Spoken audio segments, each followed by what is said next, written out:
যেহেতু আমি চিংড়ির সঙ্গে সব দিয়ে দিয়েছিলাম, গোলমরিচ গুঁড়ি, আদা গুঁড়ি, হলুদ, লঙ্কা, তো 1 কিলো দেওয়ার মানে নুন।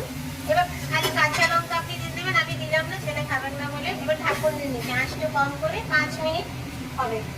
5 মিনিট হয়ে গেছে, ভাপে আপনার সেদ্ধ হয়ে গেল। আপনি একটা কিছু চিংড়ি রেডি আপনার। এবার আমি ছেলেকে খেতে দিচ্ছি। এরকম ভাবে একবার প্লিজ বানিয়ে খাবেন।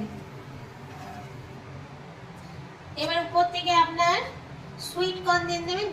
ঘরে যদি সুইট কর্ন না থাকে না দিতেও পারেন, কিন্তু কাগজি আপনার জরুর দিবেন। কাগজি দিলে এর টেস্ট সম্পূর্ণ আলাদাই হয়ে যায়, দারুণ খেতে লাগে।